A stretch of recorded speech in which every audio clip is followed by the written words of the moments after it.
আপনি এত রেগে আছেন কেন? বাসর রাতে কেউ এমন ব্যবহার করে?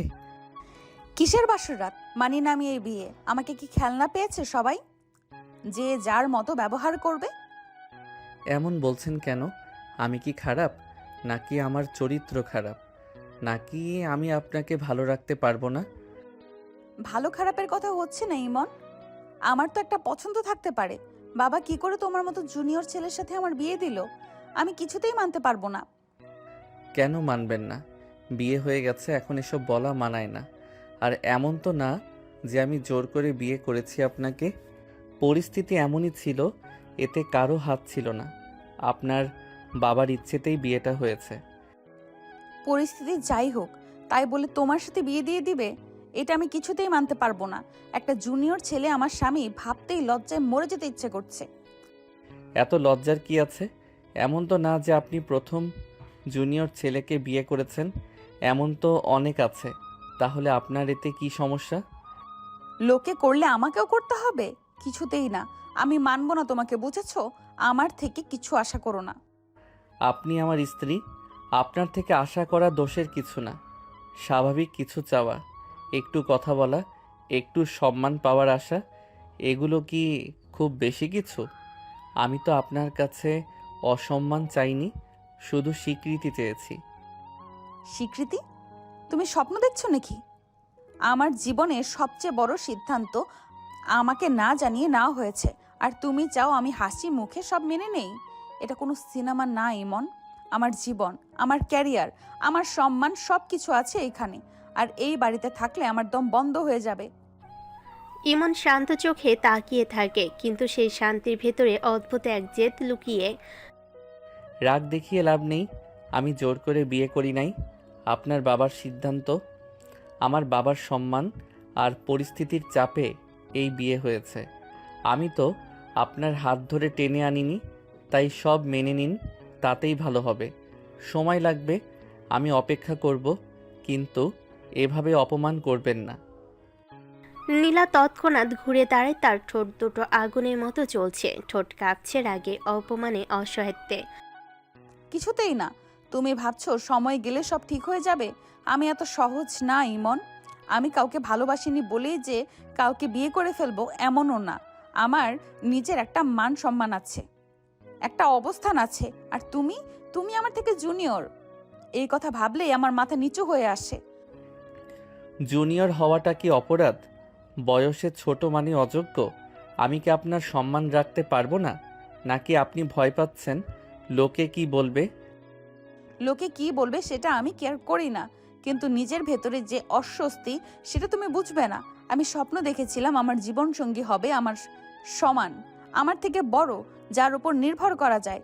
আর আজ তুমি এসে সবকিছু এলোমেলো করে দিলে। কথা শেষ করতে পারে না সে, গলা ভারী হয়ে আসে, কিন্তু চোখের পানি ফেলবে না, এই জেদে ঠোঁট কামড়ে ধরে। ইমন ধীরে বলে, আমি আপনার সমান না হতে পারি আজ, কিন্তু একদিন হব। আপনি চাইলে আমাকে ঘৃণা করুন, কথা না বলুন, রাগ দেখান, সব মেনে নিব। কিন্তু একটা কথা মনে রাখবেন, আমি আপনার জীবনে জোর করে ঢুকিনি। আর যেহেতু বিয়ে হয়ে গেছে, আমি দায়িত্ব থেকে পালাবো না। আপনি চাইলে এই ঘরের এক কোণে থাকুন, আমি অন্য কোণে থাকব, কিন্তু সম্পর্কটাকে অস্বীকার করলে সত্য বদলাবে না। নীলা রাগে ফুঁসতে ফুঁসতে ঘোমটা ছুঁড়ে ফেলে দেয় বিছানায়, তার রাগে শরীর জ্বলে যাচ্ছে। আমি এই সম্পর্ক মানি না, আপনাকে স্বামী হিসেবে মানি না। আমার থেকে কোনো অধিকার দেখানোর চেষ্টা করবেন না। আমি কাউকে ভয় পাই না, আপনাকেও না। ভয় দেখানোর ইচ্ছে আমার নেই, তবে একটা কথা স্পষ্ট করে বলছি, আপনি আমার স্ত্রী। এটা অস্বীকার করলেও সত্য বদলাবে না। আমি সময় দেব, সম্মান দেব, কিন্তু পালিয়ে যাব না। যতদিন লাগে অপেক্ষা করব। ঘরের ভেতর নিস্তব্ধতা নেমে আসে, বাইরে আতশবাজির শব্দ, বাড়ির লোকজনের হাসাহাসি, সবকিছু যেন দূরের পৃথিবী।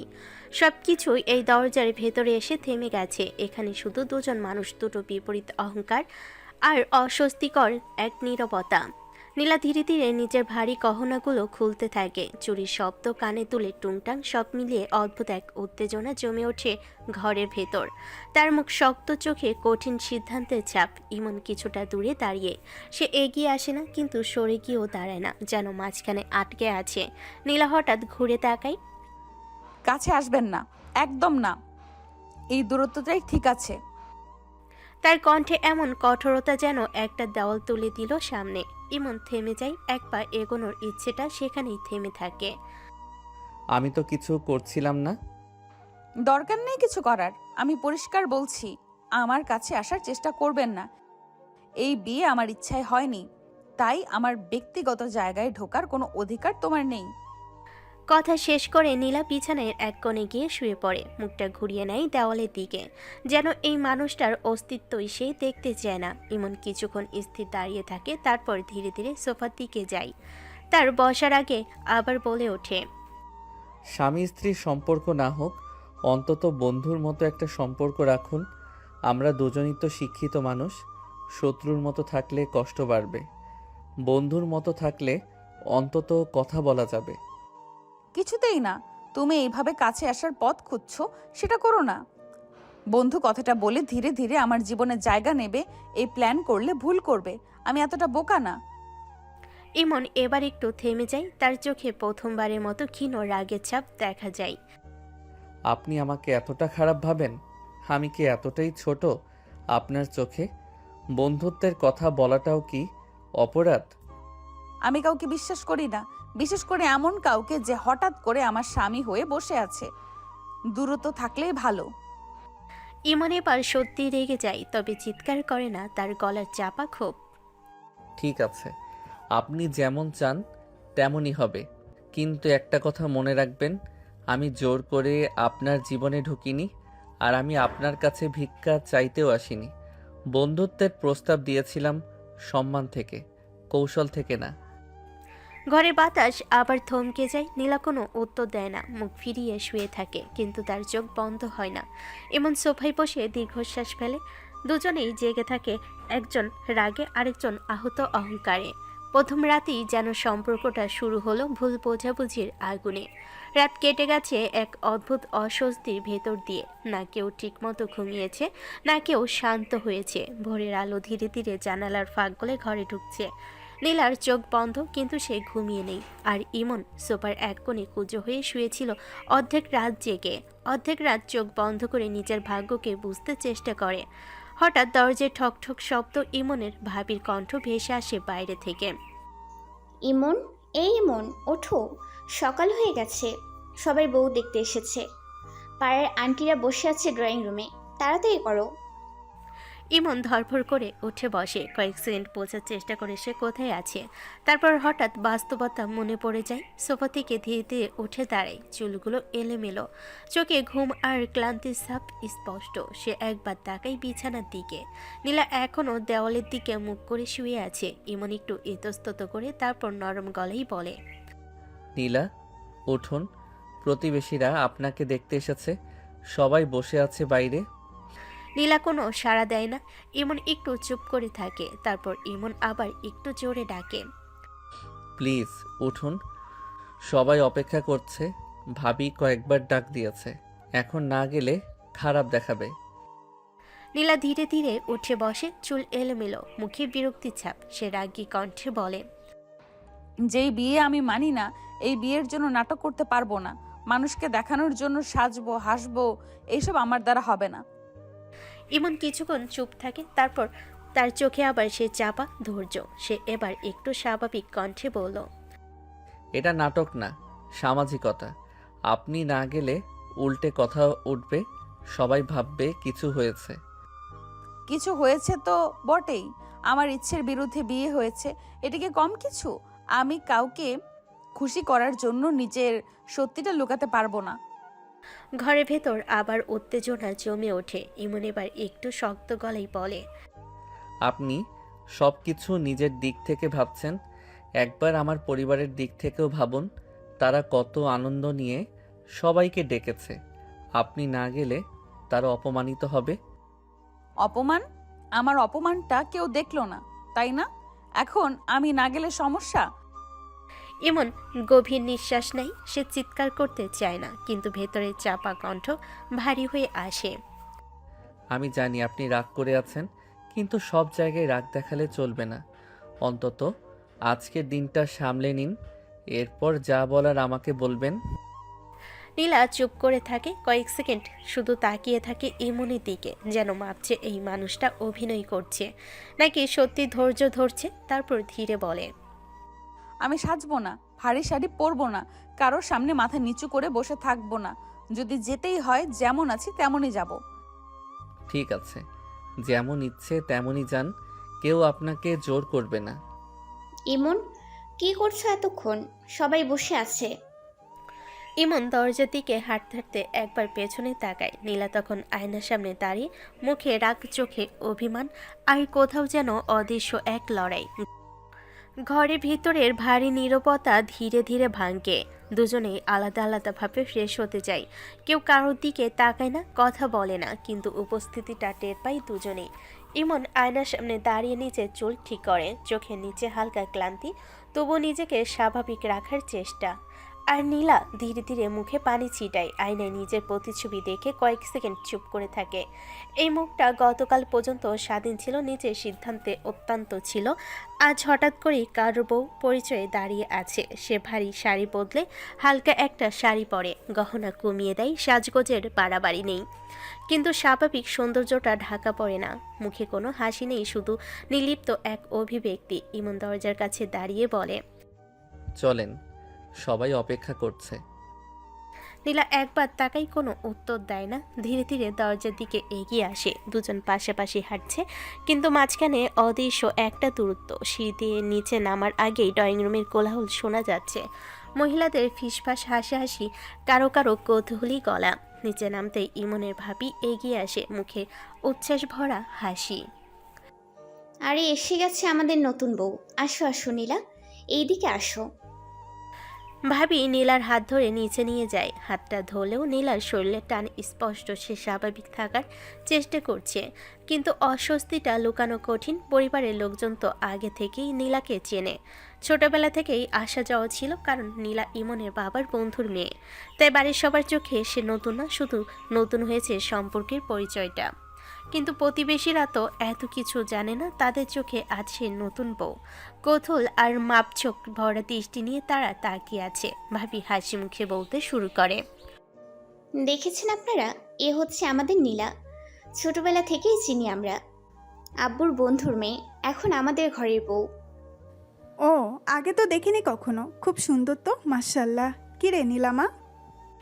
নীলা কয়েক সেকেন্ড চুপ থাকে, তারপর সংযত গলায় ধীরে ধীরে বলল, চাকরি করি। তার উত্তর ছোট, সংক্ষিপ্ত, বেশি কথা বলার ইচ্ছে নেই। আরেকজন বলে, ইমন তো ভাগ্যবান রে, পড়াশোনা ও চাকরি সবই তো ভালো। ইমন অপ্রস্তুত হাসে, নীলার দিকে একবার ফিরে তাকায়, তারপর নীলা অন্যদিকে চোখ ফিরিয়ে নেয়। ভাবি পরিস্থিতি সামলাতে আবার বলে, আরে ওরা ছোটবেলা থেকেই পরিচিত। আল্লাহর ইচ্ছায় সম্পর্কটা হয়ে গেল। আমরা তো অনেক খুশি। অনেক খুশি এই শব্দটা শুনে নীলার ভেতরে কোথাও হালকা একটা ঝাঁকুনি লাগে, কিন্তু মুখে কিছু প্রকাশ করে না। মহিলারা একে একে শুভ কামনা জানায়, কেউ মাথায় হাত রাখে, কেউ দোয়া করে দেয়। নীলা যান্ত্রিকভাবে সব গ্রহণ করে, না পুরো হাসি, না পুরো অস্বীকার। ইমন একটু দূরে দাঁড়িয়ে সব দেখছে। তার চোখে অদ্ভুত এক অনুভূতি, গর্ব, অস্বস্তি, আর কোথাও যেন অপরাধ বোধ। বাইরে থেকে সবকিছু স্বাভাবিক, হাসি খুশি, আনন্দময়, কিন্তু এই দুজনের ভেতরে এখনো ঝড় থামিনি। ড্রয়িং রুম জুড়ে তখনও ফিসফাস হাসাহাসি, নতুন বউ নিয়ে মিষ্টি কৌতূহল। কেউ শাড়ির কাজ করছে, কেউ চুরির দিকে তাকিয়ে প্রশংসা করছে, কেউ আবার নিচু গলায় বলছে ছেলেটা তো ভাগ্য খুলে ফেলেছে। এ সময় ইমনের মা ভেতর দিক থেকে এগিয়ে এলেন, মুখে মায়া ভরা হাসি, চোখে একটু ক্লান্তি। গত কদিনের দৌড়ঝাঁপ তো কম হয়নি। আরে ভাবিরা, গল্প তো পরেই হবে, আগে খাওয়া দাওয়া হোক। বৌমা কাল থেকে ঠিকমতো কিচ্ছু খায়নি। কথাটা বলেই তিনি স্নেহ ভরা চোখে নীলার দিকে তাকালেন। প্রতিবেশীদের একজন হেসে বলল, আরে তাই নাকি? তাহলে তো আগে খেতে দিন নতুন বউকে, আমরা পরে আবার আসবো গল্প করতে। না না, খেয়ে যাও কিছু। না না, খেয়ে যান কিছু, মিষ্টি নাস্তা সব রেডি আছে। এত দূর থেকে এসেছেন, খালি হাতে যেতে দেবো নাকি? আরে ভাবি, আমরা খেয়ে এসেছি, আজ শুধু বউ দেখে গেলাম, পরে একদিন সময় করে এসে ভালো করে আড্ডা দেবো। কথাবার্তার মাঝে তারা একে একে উঠে দাঁড়ায়। নীলাকে দোয়া দিয়ে মিষ্টির কথা বলে হাসি মুখে বিদায় নেয়। ড্রয়িং রুম ধীরে ধীরে ফাঁকা হয়ে আসে। কোলাহল কমে গেলে যেন ঘরের বাতাসটা একটু হালকা লাগে। ইমনের মা এগিয়ে এসে নীলার হাত ধরলেন। আয় নীলামা, খেয়ে নে, সকাল থেকে বসে আছিস, শরীর খারাপ করে ফেলবি না যেন। মা শব্দটা শুনে নীলার বুকের ভেতরটা কেমন যেন করে ওঠে। এই বাড়ির সবাই তাকে আপন করে নিচ্ছে। কেউ তাকে সন্দেহের চোখে দেখছে না, কেউ কটু কথা বলছে না, বরং অদ্ভুত এক স্নেহ, এক সহজ গ্রহণযোগ্যতা। ডাইনিং টেবিলে বসানো হলো তাকে। প্লেটে গরম গরম লুচি, তরকারি, মিষ্টি। ইমনের মা নিজ হাতে পরিবেশন করছেন। এইটা নে মা, আর একটু লুচি দেই, এই তরকারিটা খুব পছন্দ করবি তুই। নীলা চুপচাপ বসে থাকে, ধীরে ধীরে খেতে শুরু করে। স্বাদ বুঝতে পারছে কিনা সে নিজেও জানে না। মনের ভেতর এত কিছু চলছে যে খাবারের স্বাদ আলাদা করে বোঝা কঠিন। চোখ তুলে একবার চারিদিকে তাকাই, ভাবি হাসি মুখে পানি এগিয়ে দিচ্ছে। ইমনের মা মমতা ভরা চোখে তাকিয়ে আছে। বাড়ির অন্যরাও স্বাভাবিক আচরণ করছে, কেউ তাকে অস্বস্তিতে ফেলছে না। নীলার মনে অদ্ভুত এক দ্বন্দ্ব। এই মানুষগুলোকে সে অপছন্দ করে না, বরং সবাইকে তার ভালোই লাগছে। এই বাড়ির পরিবেশ, আন্তরিকতা, সবাই মনের মতো। কিন্তু বিয়েটা, এই সম্পর্কটা, এই স্বামী পরিচয়টা, সেটা কিছুতেই সে মেনে নিতে পারছে না। তার মনে হয় সবাই ভালো, শুধু পরিস্থিতিটাই ভুল। ইমন দূরে দাঁড়িয়ে চুপচাপ সব দেখছে। তার মা যেভাবে নীলাকে আপন করে নিচ্ছে সেটা দেখে তার চোখ ক্ষীণ স্বস্তি ফুটে ওঠে। ডাইনিং টেবিলের চারপাশে এক ধরনের পারিবারিক উষ্ণতা ছড়িয়ে আছে। গরম লুচির ভাব উঠছে, তরকারি ঘ্রাণ আসছে বাতাসে। নীলা চুপচাপ বসে ধীরে ধীরে খাচ্ছে। তার চোখ নিচু, হাতে নাড়াচাড়া সংযত, যেন নিজের ভেতরের ঝড়টা কাউকে বুঝতে দিতে চায় না। এমন একটু দূরে দাঁড়িয়ে সব দেখছিল সে, এগিয়ে আসছে না, আবার পুরোপুরি সরিকেও নেই, যেন নিজের জায়গাটা এখনো খুঁজে পাচ্ছে না। ইমনের মা হঠাৎ তাকিয়ে বলেন, ইমন, দাঁড়িয়ে আছিস কেন? খাবি না? সকাল থেকে কিচ্ছু খাসনি তুইও? খাবো মা। তাহলে দাঁড়িয়ে না থেকে এসো, বসো। নতুন বউ একা একা খাবে নাকি? ইমন ধীরে ধীরে এগিয়ে এসে টেবিলের একপাশে বসে। তার চলাফেরায় এক ধরনের সংকোচ। নীলার দিকে সরাসরি তাকায় না, কিন্তু তার উপস্থিতি স্পষ্ট অনুভব করে। এই সময় ইমনের বাবা বড় ভাই এসে টেবিলে যোগ দেয়। বড় ভাই ঈশান চেয়ার টেনে বসে হালকা গলায় বলে, কিরে, আজ তো পুরো সংসার একসাথে নাস্তা করছে। তার চোখ নীলার দিকে যায়, কণ্ঠটা নরম হয়ে আসে। তারপর ধীরে নীলাকে বলে, নীলা, এখন ঠিক আছো তো? মন থেকে মানতে পারছো সবটা? প্রশ্নটা হালকা কিন্তু ভেতরের গভীর। টেবিলের সবাই কয়েক সেকেন্ডের জন্য চুপ হয়ে যায়। নীলা হাতের লুচিটা থামিয়ে ফেলে, মাথা আরও একটু নিচু করে, ঠোঁট নড়ে কিন্তু কোনো শব্দ বের হয় না। সে কিছু বলে না, শুধু নীরবতা দিয়ে উত্তর দেয়। ইমন অস্বস্তিতে গ্লাসের পানি হাতে নেয়। ভাবি দ্রুত পরিস্থিতি হালকা করার জন্য বলে, আর এই নতুন বউ প্রথম দিনে এত প্রশ্ন করলে চলবে? একটু সময় দাও না সবাই। আস্তে আস্তে সব মানিয়ে নিবে নীলামা, হুট করে সব বদলে যায় না, সময় লাগে। আমরা কেউ তোকে জোর করছি না। জোর করছি না কথাটা শুনে নীলার বুকের ভেতর কেমন যেন ধক করে ওঠে। সে জানে এই মানুষগুলো খারাপ না, বরং তারা চেষ্টা করছে তাকে সহজ করতে, কিন্তু তার মন এখনও প্রস্তুত না। ইমন চুপচাপ খেতে থাকে, একবারও জোর করে কথা বলে না, শুধু এক ঝলক তাকায় নীলার দিকে। সেখানে রাগ নেই, শুধু ক্লান্তি আর অনিশ্চয়তা। টেবিলের পরিবেশ ধীরে ধীরে স্বাভাবিক হয়। কথা আবার অন্যদিকে ঘুরে, বাড়ির কাজ, বাজার, আত্মীয়দের ফোন। কিন্তু এই সকলে নীরব প্রশ্ন আর না বলা উত্তর দুজনের মাঝখানে একটা অদৃশ্য রেখা টেনে দিল। সবাই চাইছে সময় যেন সমাধান হয়ে আসে, কিন্তু সময় কি সত্যি এত সহজে মানিয়ে নিতে শেখাবে? খাবার শেষ করে নীলা ধীরে ধীরে চেয়ার সরিয়ে উঠে দাঁড়ায়, কারোর দিকে না তাকিয়ে শুধু বলে, আমি একটু রুমে যাচ্ছি। তার কণ্ঠে অদ্ভুত এক ক্লান্তি। রুমে ঢুকে দরজাটা বন্ধ করে দেয়, ভারী শাড়ির আঁচল খুলে ফেলে বিছানার উপর। বুকের ভেতরটা যেন ধরফর করছে। এই বাড়ি কেউ তাকে খারাপ ব্যবহার করেনি, কেউ কটু কথা বলেনি, বরং সবাই মায়া দিয়ে ঘিরে রেখেছে। তবুও তার ভেতরটা অস্থির হয়ে আছে। তার মনে হচ্ছে দম বন্ধ হয়ে আসছে। এই চার দেওয়ালের ভেতর, এই নতুন পরিচয়ের ভেতর, এই বউ শব্দটার ভেতর সে যেন আটকে গেছে। সে জানালার পাশে গিয়ে দাঁড়িয়ে শ্বাস নিতে চায়, কিন্তু শ্বাস ঠিকমতো ঢুকছে না ফুসফুসে। বুকটা ভারী হয়ে উঠছে। এইদিকে কয়েক মিনিট পর ইমন দরজায় নক করে। নীলা, দরজা খুলবেন? আমি আসতে পারি? কিছুক্ষণ পর দরজা খুলে যায়। নীলা সরে গিয়ে বিছানার পাশে দাঁড়ায়। ইমন ভেতরে ঢুকে তাকিয়ে থাকে, তার চোখে উদ্বেগ। এমন অস্থির লাগছে কেন আপনাকে? কিছু না। কিন্তু তার কণ্ঠ কাঁপছে। ইমন খেয়াল করে নীলা জোরে জোরে শ্বাস ফেলছে, বুক ওঠানামা করছে দ্রুত, হাত কাঁপছে হালকা। ইমন কাছে এগিয়ে আসে। কি হয়েছে নীলা? আপনার শ্বাসটা ঠিক নেই? নীলা কিছু বলতে যায় কিন্তু শব্দ আটকে যায় গলায়। তার চোখ ঝাপসা হয়ে আসে। হঠাৎ শরীর দুলে ওঠে, সে পড়ে যেতে নাই। ইমন তাড়াতাড়ি এগিয়ে এসে তাকে ধরে ফেলে। নীলা, শুনতে পাচ্ছেন? নীলার ঠোঁট ফ্যাকাশে হয়ে গেছে, সে ঠিকমতো নিঃশ্বাস নিতে পারছে না।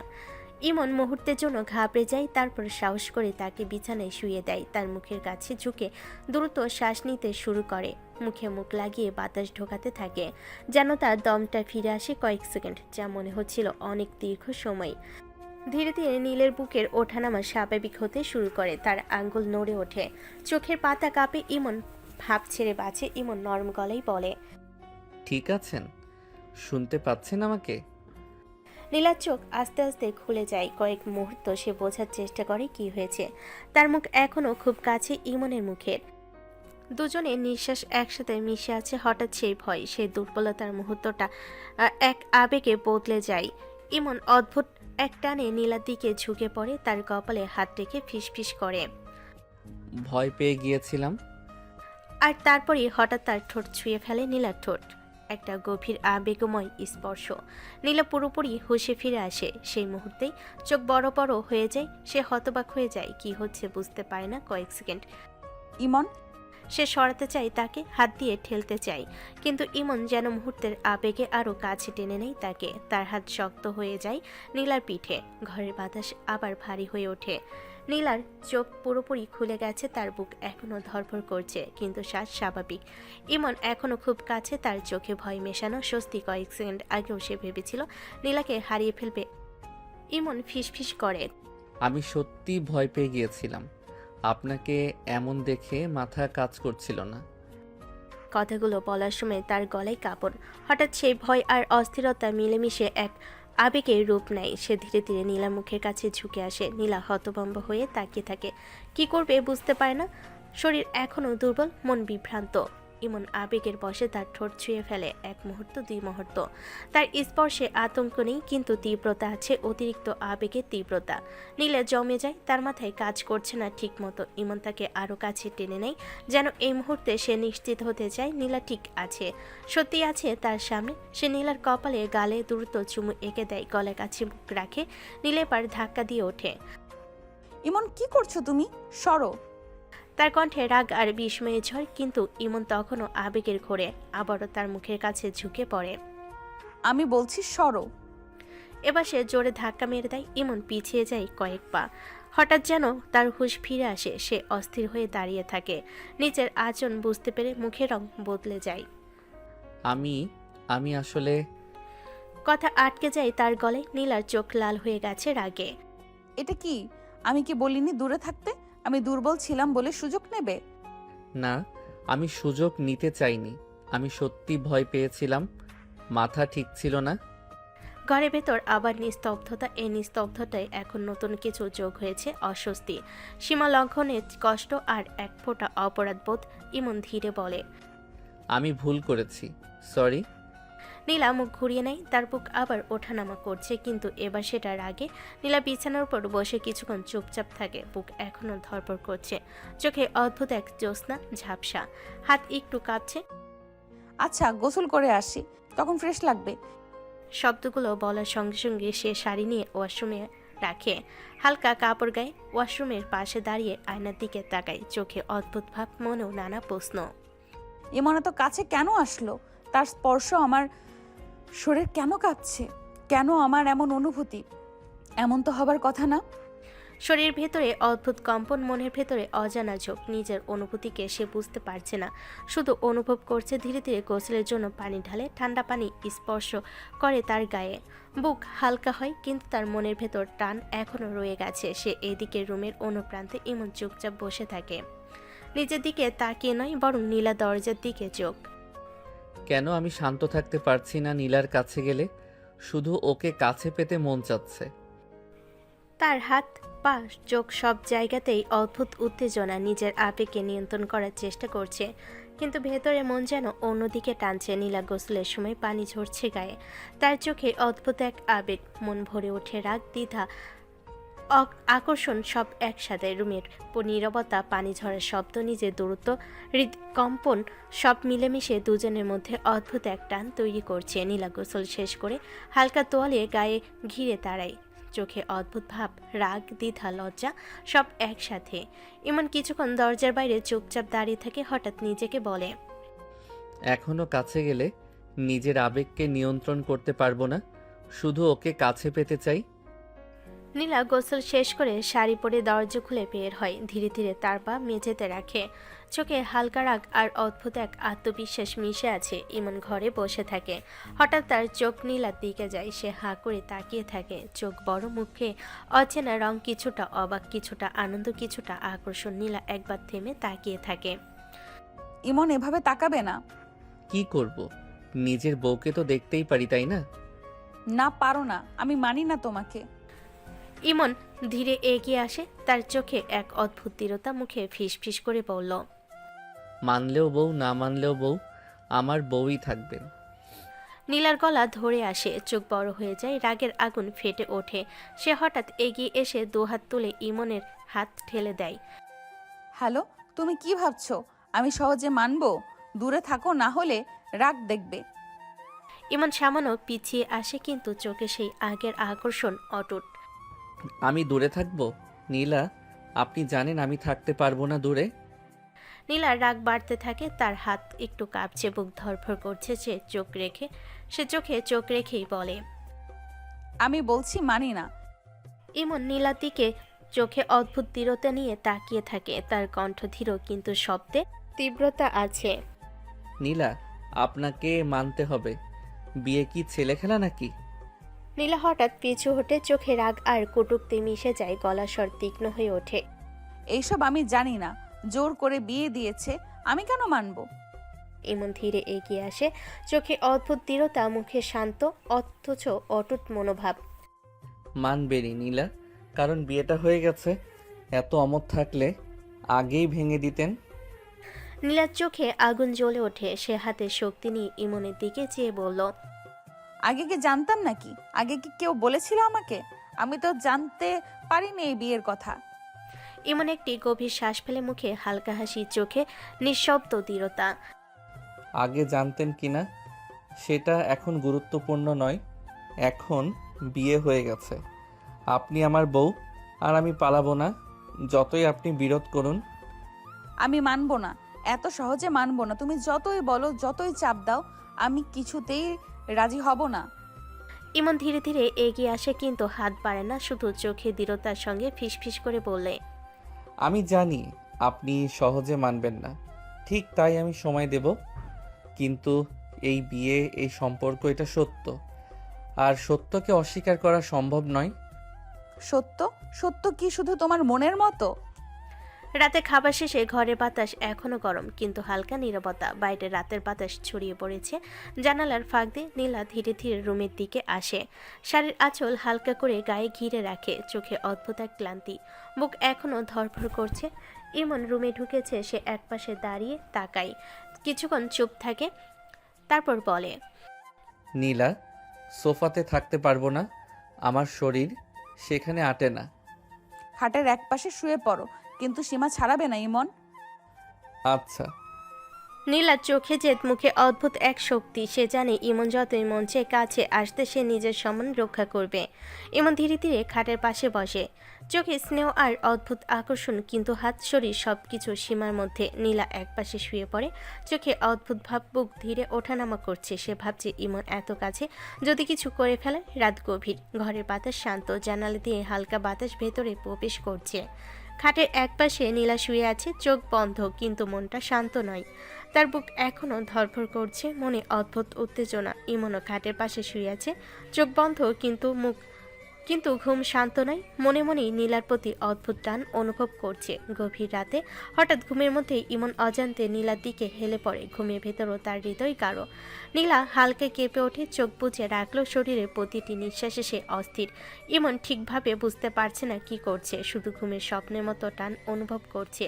নীলা আবারও অবচেতন ঘুমের ভেতরও কেঁপে ওঠে।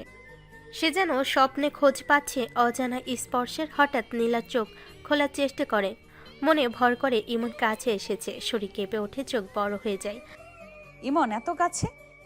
সে হাত বাড়িয়ে সামান্য তাকে দূরে সরাতে চায়। ইমনও ঘুরের মধ্যে বেসামাল চোখে অদ্ভুত জেদ, হৃদয় অস্থির। নীলা ঘুম পুরোপুরি ভেঙে যায়। চোখের সামনে ইমনকে দেখে, বুক ধুকপুক করছে, মনে ভয়, উত্তেজনা আর দ্বিধায় পূর্ণ। ইমন এত কাছে কেন? সরো। ইমন হঠাৎ চোখ খুলে তার দিকে তাকায়, নিঃশ্বাসে ভারী, চোখে অদ্ভুত দৃঢ়তা।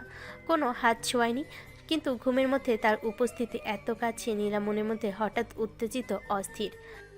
ইমন সরো বলছি। সরি, আসলে বুঝতে পারি নাই, ঘুমের মধ্যে চলে এসেছি। সমস্যা নেই, সরো এখন।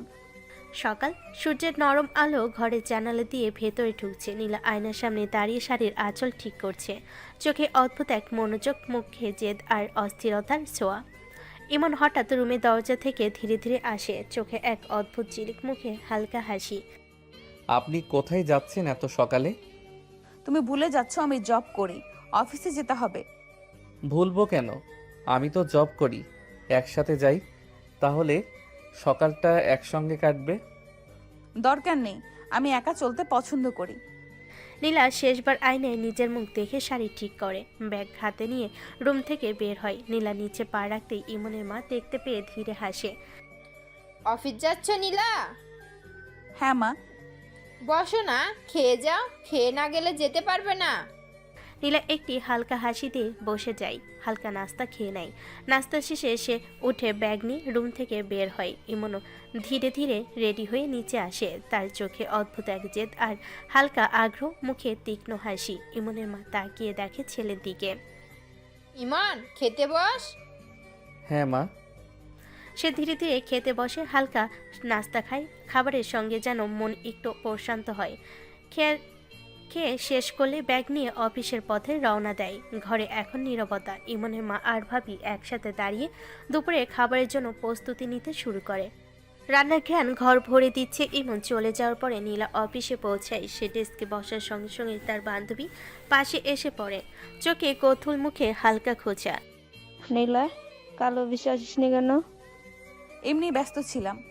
নীলার বান্ধবী কৌতূহল প্রকাশ করে, কিন্তু নীলা দ্রুত বিষয় পরিবর্তন করে। মনে মনে সে ভাবছে বিয়ের কথা কাউকে বলবে না, এই মুহূর্তে গোপনই ভালো। নীলা নিজের ডেস্কে বসে কম্পিউটারের দিকে তাকায়, মনে মনে ভাবছে আজকের দিনটা কেমন কাটবে, কত মানুষ জানবে, কত প্রশ্ন উঠবে। বান্ধবী হেসে বলে, ঠিক আছে, তুমি ব্যস্ত ছিলে বুঝলাম। নীলা হালকা মাথা নাড়ায়, কিন্তু চোখে অদ্ভুত এক দৃঢ়তা। মনে মনে নিজেকে বলে, সব গোপন রাখবো, নিজের নিয়ন্ত্রণে রাখবো। সারাদিন অফিসের ব্যস্ততা। নীলা মনোযোগ দিয়ে কাজ করছিল, কাগজপত্র, কল, মিটিং সব মিলিয়ে সময় কেটে যাচ্ছে। দুপুরের সূর্য ঘরে ঢুকে জানালার ফাঁক দিয়ে আলো ফেলেছে, কিন্তু নীলার মন এখনো শান্ত নয়। মনে মনে ভাবছে, বিয়ের ব্যাপারে কাউকে বলা যাবে না। জুনিয়র বিয়ে করেছে শুনলে সবাই হাসাহাসি করবে, কত প্রশ্ন উঠবে, কত মানুষ জিজ্ঞাসা করবে। অফিসের শেষ ঘন্টা শেষ হয়ে বিকেল নেমে আসে। নীলা ক্লান্ত মন নিয়ে বাসার পথে বাড়িতে প্রবেশ করতেই ভাবি এগিয়ে আসে, হাতে একটি গ্লাসের জুস, মুখে হালকা হাসি, চোখে মমতা। নীলা, এটা খাও, ফ্রেশ লাগবে, খাবে? তারপর ওপরে গিয়ে ফ্রেশ হবে। নীলা ব্যাগ রেখে ধীরে ধীরে এগিয়ে আসে, চোখে সামান্য ক্লান্তি, কিন্তু ধীরে হাসি। ঠিক আছে ভাবি। একটু খেয়ে নাও, তারপর শুয়ে বা গোসল করে ফ্রেশ হয়ে নেবে। নীলা ধীরে ধীরে জুস পান করে, চোখে অদ্ভুত এক শীতলতা, শরীরেও হালকা শান্তি ফিরে আসে। জুস শেষ করে ব্যাগ হাতে ধীরে ধীরে রুমের দিকে ওঠে। ভাবির দিকে হালকা হেসে বলে, ধন্যবাদ ভাবি। ভাবি হালকা হেসে মাথা নাড়ে। নীলা রুমে ঢুকে জানালার পাশে দাঁড়ায়। বাইরে সূর্য হালকা বেলা ফেলে যাচ্ছে, বাতাস হালকা বইছে। চোখে অদ্ভুত ভাব, অবাক, উত্তেজনা আর মান অভিমান মিশে আছে। নীলা গোসল শেষ করে শাড়ি পরছে, হাতে কপালে টিপ, চুল ঠিকঠাক, চোখে সামান্য ক্লান্তি আর লুকানো রাগ। সে বেলকনিতে দাঁড়িয়ে বাইরে তাকাচ্ছে। সূর্যের হালকা আলো আর আবহাওয়ার স্পর্শে শরীরের ভেতর অদ্ভুত শীতলতা। মনে মনে ভাবছে আজকের দিনটা কেমন কাটলো। অফিসের চাপ, সব মিলিয়ে এক অদ্ভুত ক্লান্তি। হঠাৎ ঘরে দরজা খোলার শব্দ হলো। ইমন অফিস থেকে এসেছে। ব্যাগটি ধীরে ধীরে একপাশে রেখে সে বেলকনির দিকে এগোয়। ধীরে ধীরে নীলা পিছন থেকে চলে আসে।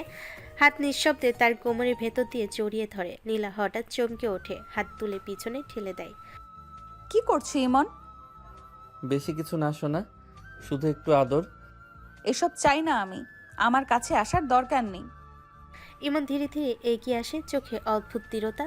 শান্ত কণ্ঠে ফিসফিস করে বলে, আমি চাই শোনা, আপনি আমার বউ। বউকে আদর করা দোষের কিছু না। এই স্পর্শ, এই শব্দ, এই অনুভূতি আমার জন্য এইসব হবার কথা নয়। আমি এখনো মানি না।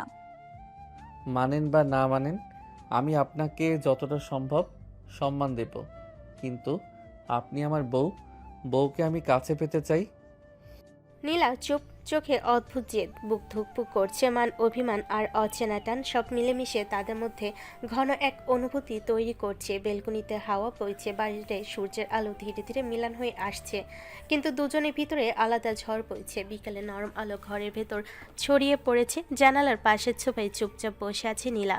হাত দুটো নিজের কোলের ওপর গুটিয়ে রেখেছে, চোখ যেন দূরে কোথাও তাকিয়ে আছে, অথচ সে কিছুই দেখছে না। মনের ভেতর ঝড় বইছে। ইমনকে তো কিছুতেই আটকাতে পারছি না। ও নিজের মতো এগিয়ে আসে, নিজের মতোই কথা বলে, যেন সব ঠিক, সব স্বাভাবিক। কিন্তু আমার মনে তো আজও সে আছে। আমি তো তাকে ভুলতে পারি না। এত সহজে কি ভোলা যায়? একটা দীর্ঘ নিঃশ্বাস বেরিয়ে আসে তার বুক থেকে। সে চোখ বন্ধ করে। কি করব আমি? এই টান, এই চাপ, এসব আর সহ্য হচ্ছে না আমার। তার কণ্ঠ শোনা যাচ্ছে না, কিন্তু ঠোঁট নড়ে ওঠে আস্তে আস্তে। ঠিক তখনই দরজার পাশে দাঁড়িয়ে ইমন কিছুক্ষণ তাকিয়ে থাকে। নীলার মুখের অভিব্যক্তি দেখে সে বুঝতে পারে কিছু একটা চলছে তার ভেতর। ধীরে ধীরে সে এগিয়ে এসে বলেন, কি করছেন? চোখে দেখো না?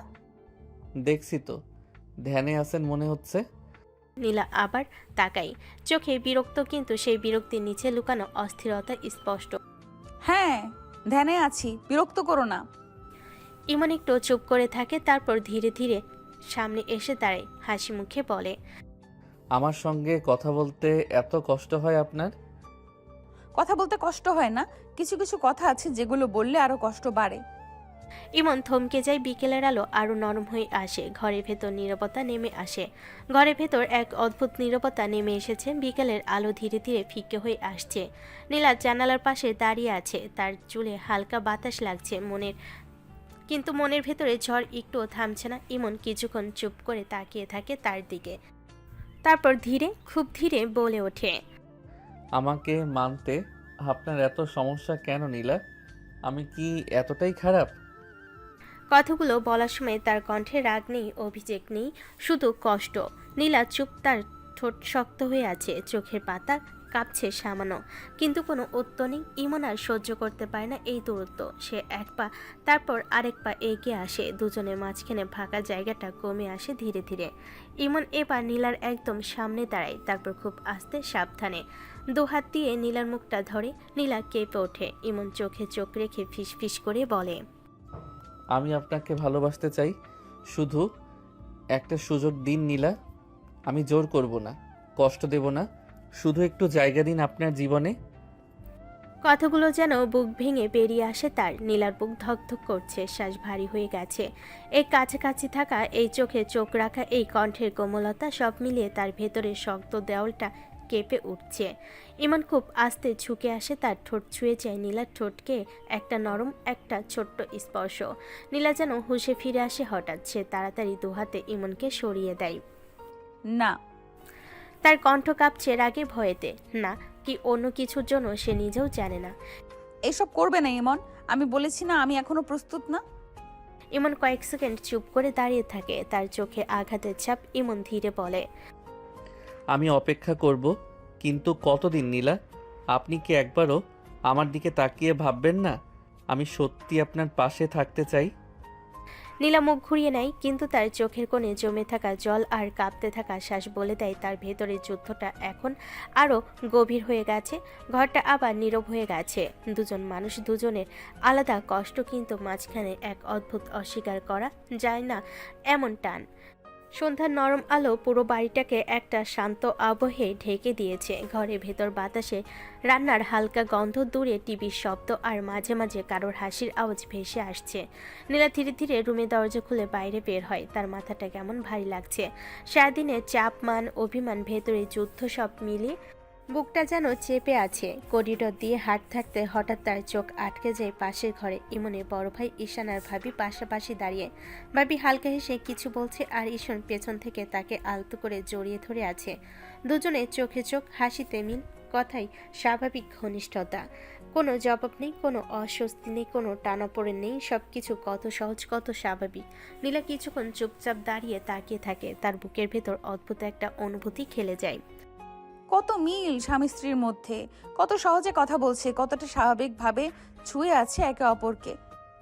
তার চোখে হালকা কষ্টের ছায়া নেমে আসে। সে কি কোনোদিন এমনভাবে কারো পাশে দাঁড়াতে পারবে, নাকি তার জীবনটা এমন অস্বস্তি আর অস্বীকারের মধ্যে আটকে থাকবে? হঠাৎ মাথাটা আরও ধরতে শুরু করে। নীলা ধীরে ধীরে নিচে নেমে যায়। রান্নাঘরে ঢুকে নিজেই কফি বানাতে শুরু করে। চুলার আগুনের দিকে তাকিয়ে থাকতে থাকতে তার চোখ অন্যমনস্ক ভাব। ইমনের মা তখন রান্নাঘরে কিছু গুছাচ্ছিলেন। কিরে মা, মাথা ধরেছে নাকি? হ্যাঁ মা, একটু ভাবলাম কফি খেলে ভালো লাগবে। সারাদিন কাজ করিস, আবার এত ভাবিসও। নতুন জায়গা, নতুন পরিবেশ, সময় লাগবে মানিয়ে নিতে। নীলা চুপ করে থাকে। তার গলায় কথা আটকে যায়। এই মানুষগুলো তাকে কত আপন করে নিচ্ছে, অথচ সে নিজেই দূরত্ব তৈরি করে রেখেছে। কফির কাপ হাতে নিয়ে ধীরে ধীরে চুমুক দেয়। গরম কফির ধোয়া চোখের সামনে ভেসে ওঠে। তার ভেতরে একটা প্রশ্ন বারবার ঘুরপাক খায়। সে কি সত্যি শুধু জেদের জন্য নিজেকে আটকে রেখেছে, নাকি এখনো অতীতের ছায়া তাকে ছাড়ছে না? সন্ধ্যার আলো ধীরে ধীরে কারো হয়ে আসে, আর নীলার মনের ভেতর অস্বীকার আর অজানা এক টানের লড়াই আরও গভীর হতে থাকে। সন্ধ্যার পর বাড়িটি একটু শান্ত হয়ে এসেছে। নীলা নিজের রুমে বসে কফির কাপ হাতে ভাবছে। তার মাথার ভেতর আজ অদ্ভুত এক সিদ্ধান্ত ঘুরপাক খাচ্ছে। এইভাবে নিজেকে গুম করে রাখলে হবে না। যেমনটা মনটা ফ্রেশ রাখা দরকার, কিছু একটা করতে হবে। হঠাৎ তার মনে হলো আজ রাতের রান্না সে করবে, কারোর জন্য নয়, নিজের জন্য। নিজেকে ব্যস্ত রাখার জন্য, নিজেকে বোঝানোর জন্য। সে শুধু রাগ আর জেদ না, সে আরও অনেক কিছু। ধীরে ধীরে সে নিচে নেমে আসে। রান্নাঘরে ইমনের মা তখন ডাল ধুচ্ছিলেন। নীলা এগিয়ে এসে নরম গলেই বলল, মা, আজ রাতের রান্নাটা আমি করব। সারাদিন অফিস করিস, ক্লান্ত হয়ে এসেছিস, এখন আবার রান্না করার কি দরকার মা? নীলা হালকা হাসে। তার চোখে আজ জেদের বদলে অনুরোধের ছাপ। করতে ইচ্ছে করছে মা, প্লিজ না করবেন না, মনটা ভালো লাগবে। ইমনের মা কিছুক্ষণ তার দিকে তাকিয়ে থাকেন। এই মেয়েটা এতদিন দূরত্ব রেখে চলছিল, আজ নিজে থেকে রান্না করতে চাইছে। মুখে মায়া ফুটে ওঠে। আচ্ছা কর, তবে কষ্ট করে বেশি কিছু করিস না। নীলা মাথা নাড়ে। তার চোখে হালকা উজ্জ্বলতা ফিরে আসে। রান্নাঘরে হাঁটাখুন্তির শব্দ উঠতে শুরু করে। নীলা নিজের শাড়ির আঁচল গুজে নিয়ে এক একে সব বের করে সবজি কাটে, মশলা বাটে, পাতিলে তেল গরম করে। চুলার আগুনে আলো তার মুখে পড়ছে। আজ তার ভেতরে অদ্ভুত এক শান্তি। সে একটার পর একটা পদ রান্না করতে থাকে। মুরগির ঝোল, ডাল, সবজি ভাজি, পোলাও, এমনকি একটা হালকা মিষ্টিও বানিয়ে ফেলে। ইমনের মা অবাক হয়ে বলেন, আরে মা, এত কিছু কেন? ইচ্ছে করলো তাই। নীলা, আজ তো পুরো দাওয়াতের আয়োজন। নীল একটু লজ্জা পায়, কিন্তু কিছু বলে না। তার ভেতরে আজ অন্যরকম অনুভূতি। সে জানে না এই পরিবর্তন কিসের জন্য। পরিবারের মায়া, নিজেকে প্রমাণ করার ইচ্ছে, নাকি কারোর জন্য অজান্তে কিছু করতে চাওয়া। রাতে খাবার সাজানো হয় টেবিলে। বাড়ির সবাই অবাক হয়ে তাকিয়ে থাকে। রাতের খাবারের টেবিল সাজানো। এক এক করে সবাই এসে বসেছে। হাঁড়ি থেকে ভেসে আসছে গরম মশলার গন্ধ। পোলাওয়ের ভাপ উঠছে ধীরে ধীরে। মুরগির ঝোলের রং দেখে বোঝা যাচ্ছে যত্ন করে রান্না হয়েছে। নীলা একটু দূরে দাঁড়িয়ে আছে। তার চোখে কেমন একটা অস্থিরতা। সবাই কি বলবে? ভালো হয়েছে তো? কেউ কিছু বলবে না তো? ইমনের বাবা প্রথম লোকমাটা মুখে দেন। কিছুক্ষণ চুপ থাকেন, তারপর ধীরে ধীরে মুখে হাসি ফুটে ওঠে। অসাধারণ হয়েছে মা, সত্যি বলছি, অনেকদিন পর এত সুন্দর স্বাদের রান্না খেলাম। তুমি সত্যিই খুব ভালো রান্না করো।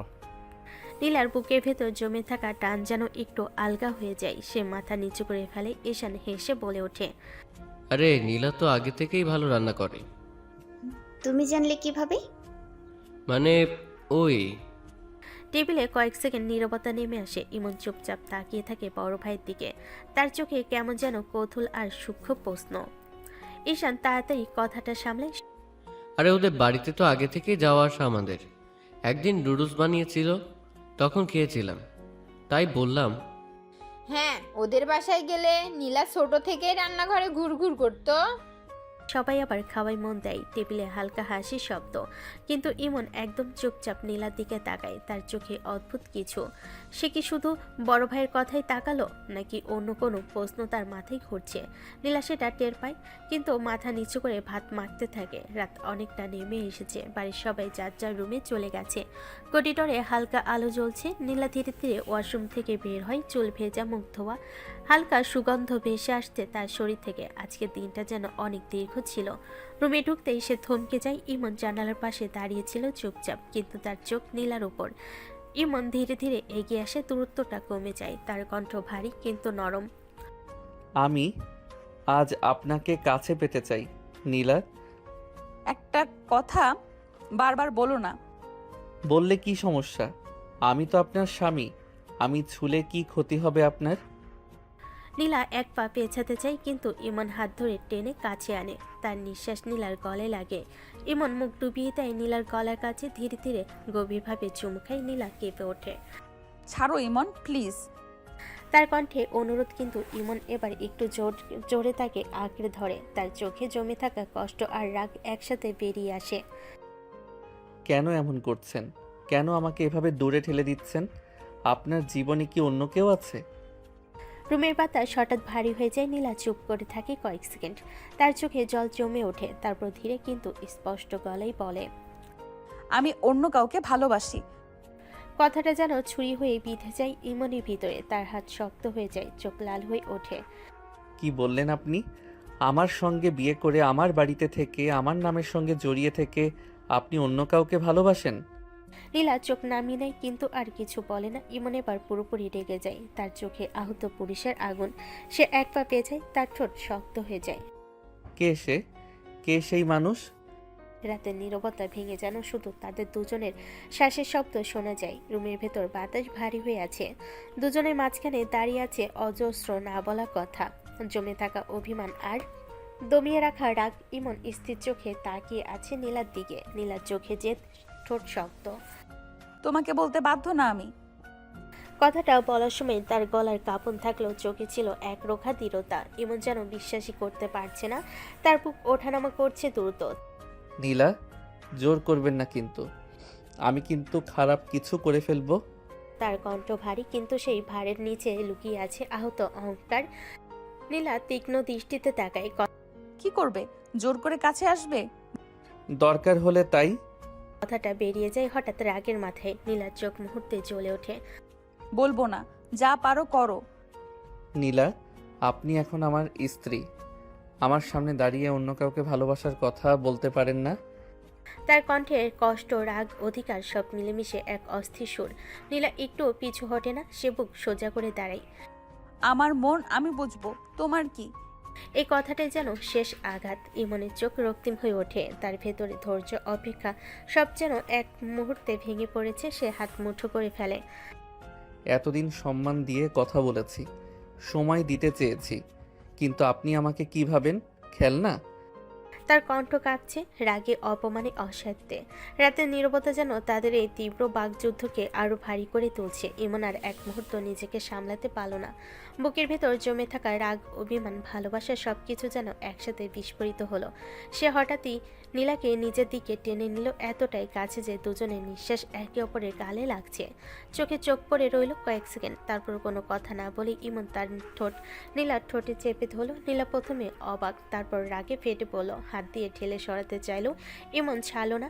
তার চুমুতে ছিল রাগ, দাবি, অহংকার আর একরাশ কষ্ট। ইমন যেন বলতে চাইছে, আপনি আমার সামনে দাঁড়িয়ে অন্য কাউকে ভালোবাসার কথা বলবেন আর আমি চুপ করে থাকবো? এতটা দুর্বল ভাবেন আমাকে? সে নীলাকে শক্ত করে ধরে বিছানার দিকে নিয়ে গেল। নীলা ছোটার জন্য ছটফট করতে লাগলো, ইমন ছাড়ো, কি করছো তুমি? কিন্তু ইমন থামলো না। তার হাতের স্পর্শে ছিল অস্থিরতা, বুকের ভেতর জমে থাকা অভিমান। সে নীলার মুখের পাশে মুখ রেখে ফিসফিস করে বলল, আপনি আমার স্ত্রী, এ অধিকার আমার।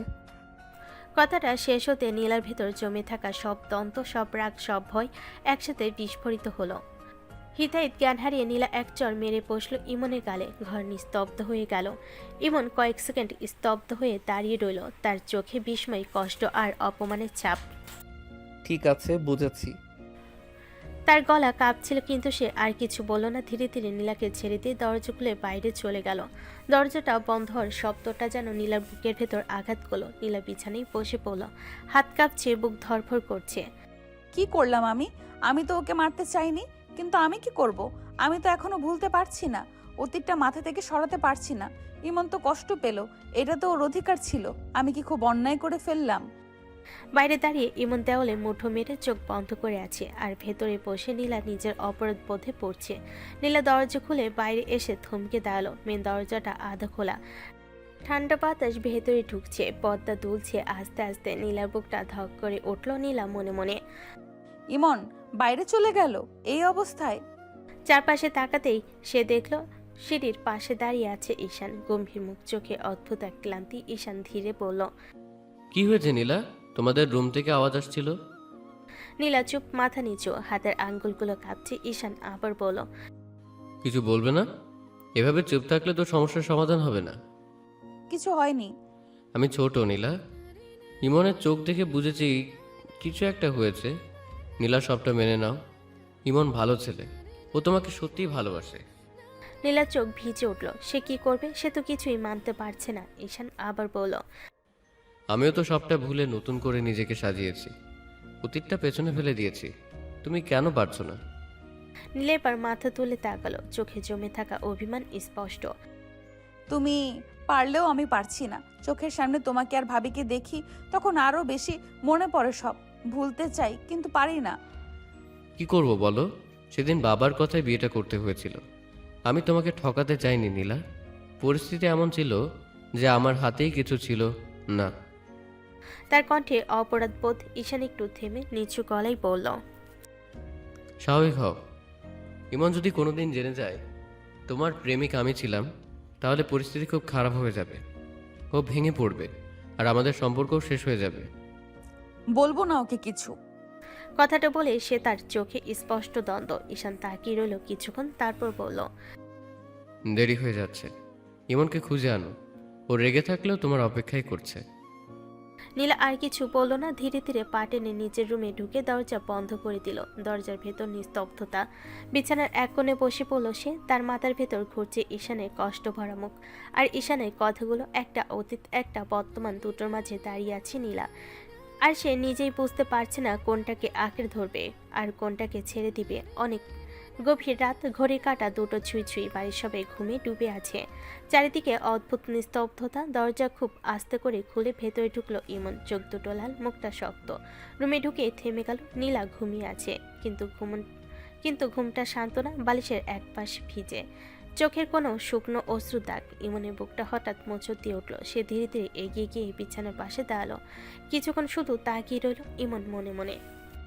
ও কি ওর প্রেমিকের জন্য কেঁদেছে, আমার জন্য না? এই ভাবনাটা তার ভেতরে কুড়ে কুড়ে খেতে লাগলো। চোয়াল শক্ত হয়ে গেল, কিন্তু তারপর হাত বাড়িয়ে খুব আস্তে করে নীলার চুলগুলো কানের পাশে সরিয়ে দিল। নীলাকে ঠিক করে শুয়ে দিল, বালিশটা সোজা করে দিল, চাদর টেনে দিল বুক পর্যন্ত। একটা দীর্ঘশ্বাস বেরিয়ে এলো বুক থেকে। তারপর আর ঘরে থাকতে পারলো না, বেলকনিতে গিয়ে বসলো। পকেট থেকে সিগারেট বের করলো। অনেকদিন পরে ধরালো আগুনের লালচে আলোয় তার চোখ দুটো আরো গাঢ় লাগছিল। ধোয়া ছেড়ে আকাশের দিকে তাকিয়ে থাকলো। ইমন মনে মনে বলল, আমি কি এতটাই অযোগ্য? নিজের স্ত্রী আমার সামনে দাঁড়িয়ে অন্য কাউকে ভালোবাসার কথা বলে, আর আমি কিছুই করতে পারি না। হঠাৎ বাতাসে সিগারেটের গন্ধ ভেসে রুমে গেল। নীলার ঘুম ভেঙে গেল। সে উঠে বসলো। ঘর ফাঁকা। বেলকনির দিকে তাকাতে দেখলো ইমন বসে আছে। নীলা ধীরে ধীরে উঠে গিয়ে বেলকনিতে দাঁড়ালো। কিছুক্ষণ চুপচাপ দাঁড়িয়ে থেকে বলল, কখন এসেছো? একটু আগে। সরি, আমি থাপ্পড় মারতে চাইনি। কথাগুলো বলতে বলতে তার গলা কেঁপে উঠল। ইমন ধোয়া ছাড়লো ধীরে, তারপর শান্ত গলায় বলল না। আমারও উচিত হয়নি জোর করা। ভালোবাসা জোর করে পাওয়া যায় না। আমি তোমাকে আপন করতে চাইনি। অপমান না, ব্যথা লেগেছে খুব। ইমন বুকের বাঁ পাশে হাত দিয়ে দেখলো। নীরবতা নেমে এলো দুজনের মাঝে। দূরে রাতের আকাশে চাঁদ মেঘের আড়ালে লুকোচুরি খেলছে। ইমন সিগারেটটা ফেলে পা দিয়ে নিভিয়ে দিল, তারপর ধীরে বলল, আমি চেষ্টা করব আপনাকে সময় দিতে, কিন্তু একটা কথা মনে রাখবেন নীলা, আমি আপনাকে ভালোবাসি। আর সেই ভালোবাসা নিয়ে প্রতিদিন আপনার সামনে দাঁড়িয়ে থাকতে খুব কষ্ট হয়, যখন জানি আপনার মন থেকে কোথাও। নীলার চোখ আবার ভিজে উঠল, কিন্তু সে কিছু বলল না, শুধু দাঁড়িয়ে রইল দুজন পাশাপাশি, তবু কত দূরে। সকালের আলো ধীরে ধীরে ঘর ভরে তুলছে। জানালার ফাঁক দিয়ে সূর্যের নরম রোদ এসে পড়ছে। নীলার ড্রেসিং টেবিলের ওপর আয়নার সামনে দাঁড়িয়ে নীলা চুপচাপ রেডি হচ্ছে। মুখটা শান্ত, কিন্তু চোখের নিচে হালকা কালচে ছাপ, গত রাতে না বলা কথাগুলোর প্রমাণ। সে শাড়ির আঁচল ঠিক করছে, চুল বেঁধে নিচ্ছে শক্ত করে, যেন নিজেকে শক্ত করে বেঁধে ফেলছে ভেতর থেকে। বিছানার ধারে বসে ইমন অনেকক্ষণ ধরে তাকিয়ে আছে। কিছু বলতে চাইছে, আবার নিজেকে থামাচ্ছে। শেষমেশ ধীরে বলল, চাকরি না করলে হয় না? নীলা থামলো, আয়নার ভেতর দিয়েই তাকালো ইমনের দিকে, তারপর শান্ত কণ্ঠে বলল, কেন? চাকরি করা কি খারাপ কিছু? খারাপ না, আমি তো সেটা বলিনি, কিন্তু আমার ইচ্ছে করে না আপনাকে চাকরি করতে দিতে। কেন? জানি না, ভালো লাগে না। সারাদিন বাইরে থাকেন, লোকজনের মাঝে থাকেন, আমার ভালো লাগে না। তাহলে আমাকে ঘরে বসিয়ে রাখবে? না, সেটা না, বাধা দিতে চাই না, কিন্তু আমার পছন্দ না আমার বউ বাইরে চাকরি করুক। আমার বউ কথাটা বাতাসে ঝুলে রইল। নীলার বুকটা কেমন যেন করে উঠল, কিন্তু সে মুখ শক্ত রাখলো। আমার পছন্দ চাকরি করা, নিজের পায়ে দাঁড়ানো। আমি কারোর উপর নির্ভর করতে চাই না। আপনি কি আমাকে এতটাই অযোগ্য ভাবেন যে আপনার দায়িত্ব নিতে পারবো না? এটা অযোগ্যতার প্রশ্ন না, এটা আমার নিজের সত্তা। আমি বিয়ের আগে যেমন ছিলাম, বিয়ের পরেও তেমনই থাকতে চাই। রুমে নীরবতা। ইমন ধীরে উঠে দাঁড়ালো, তার চোখ দুটো গভীর হয়ে উঠল। আমি বাধা দিতে চাই না, শুধু ভয় লাগে। ভয়? হ্যাঁ, যদি একদিন পুরোপুরি দূরে সরে যান, অফিস, নিজের জীবন, আর আমি কোথাও না থাকি। কথাগুলোতে অদ্ভুত অসাধ্য। নীলা কিছু বলল না, সে ব্যাগ তুলে নিল, দরজার দিকে এগিয়ে গেল। পেছন থেকে ইমনের গলা এলো, আমি খারাপ চাই না আপনার। আমার পথ আমি নিজেই বেছে নেব। তারপর দরজা খুলে বেরিয়ে গেল। ইমন একা দাঁড়িয়ে রইল রুমে, হাত দুটো মুঠো করে ধরল, মনে মনে বলল, আপনি যত দূরেই যান, আমি ততটাই কাছে আসার চেষ্টা করব। কিন্তু সেই চেষ্টায় কতটা ধৈর্য থাকবে সেটা সে নিজেও জানে না। অফিসের হালকা আলো ফুটো জানালার কাছে পড়ছে। কম্পিউটার মনিটরে কাজের খাতা খুলে রেখেছে ইমন, কিন্তু মন নীলার দিকে। পাশে বসে রাফি ইমনের পুরনো বন্ধু। চেয়ার একটু টানতে টানতে তাকিয়ে আছে, চোখে কৌতূহল, মুখে হালকা হাসি। রাফি ধীরে ধীরে বলল, কি হয়েছে তোর? কয়দিন ধরে দেখছি চুপচাপ, একদম নিস্তব্ধ। ইমন কি বদ্ধ চোখ কম্পিউটার স্ক্রিনের দিকে রেখে ধীরে বলল, তেমন কিছু না, শুধু বউ তো মানতে চায় না। মানে সে কি বিরোধ করছে? বউ মানতে চায় না? তার বয়ফ্রেন্ড আছে নাকি? হ্যাঁ। ও, তোকে কি ছাড়তে চায় নাকি? এত সোজা ছাড়তে চাইলেই ছাড়বো নাকি? জোর করে সংসার করবি তাই না? ইমন একটু গম্ভীর হয়ে বসলো, চোখ দুটো ভারী গম্ভীর চিন্তায়। সে সেভাবেই উত্তর দিল, কি করব রাফি, আমি তো তাকে ভালোবাসি, এক মুহূর্তের জন্যও ভাবতে পারি না ছেড়ে দেওয়া। বুঝলাম ভাই, তুই তো হারাতে পারছিস না। হারানো মানে শুধু আজ নয়, ভবিষ্যৎ। আমি জানি না কখন সে পুরোপুরি মানবে, কিন্তু আজ না মানলেও কাল মানুক বা না মানুক, আমি পাশে থাকব। ঠিক আছে, তুই যেমন ভাবছিস তেমন কর, কিন্তু কখনো নিজেকেও ভুলে যাস না। ইমন শুধু চুপচাপ একপাশে তাকিয়ে রইল, মনে মনে শুধু নীলার কথা ভাবছে, কিভাবে তাকে মানাতে হবে, কিভাবে পাশে থাকতে হবে, আর কতটুকু ধৈর্য রাখতে হবে। সন্ধ্যার আলো নরম করে ঘরে ভরে এসেছে। ইমন বাড়ির গেট খুলে ঢুকলো। রান্নাঘরের দিকে তাকাতে চোখ পড়ল, মা আর ভাবি রান্নায় ব্যস্ত। চুলার পাত্রে ভাপের ধোয়া আর ইমন মুহূর্তে মনে করলো এই ঘরের শান্তি, এই সাধারণতা এতদিনে ব্যস্ততার পরে যেন সব ভুলে যাওয়ার জায়গা। উপরের দিকে এগোলো, রুমের দরজা খোলার সঙ্গে সঙ্গে চোখে পড়লো নীলা নেই। ওর এতক্ষণ অফিস থেকে ফিরে আসার কথা ছিল। ইমন মনে মনে বলল। হালকা উদ্বেগ কানে ভাসতে থাকলো। ছাদে উঠতেই উঠতেই হঠাৎ শব্দ শুনল, ধমকে গেল। নীলা সেখানে দাঁড়িয়ে আছে, চোখে জ্বলন্ত আগুন, ঈশানকে আঁকড়ে ধরে কথা বলছে। মৃদু কিন্তু ভেতরে ভেঙে যাওয়া হৃদয়ের টানে কেঁপে উঠছে কণ্ঠ। আমি কি করব ঈশান? আমি তোমাকে কিছুতেই ভুলতে পারছি না। একই বাড়িতে তুমি আমি আছি, কিন্তু আমরা আলাদা। এটা আমার জন্য মানা কষ্টের। ইমন পাথরের মতো দাঁড়িয়ে আছে, তার বুক চাপে উঠছে, চোখে অদ্ভুত এক অস্থিরতা। নীলার বয়ফ্রেন্ড তারই ভাই, অথচ সে কিছুই করতে পারছে না, মানতে পারছে না। ইমন ধীরে ধীরে নিচে নামলো। ঈশান নীলাকে শান্ত করার চেষ্টা করলো। নীলা, তুমি দেখো তোমার ভাবি কতটা ভালো। তুমি কি চাও আমি তাকে কষ্ট দিই? নীলা গভীর নিঃশ্বাস ফেলে চোখে পানি জমে, কিন্তু মুখে শক্তি ধরে বলল, না, কখনো না ভাবি, সত্যি অনেক ভালো।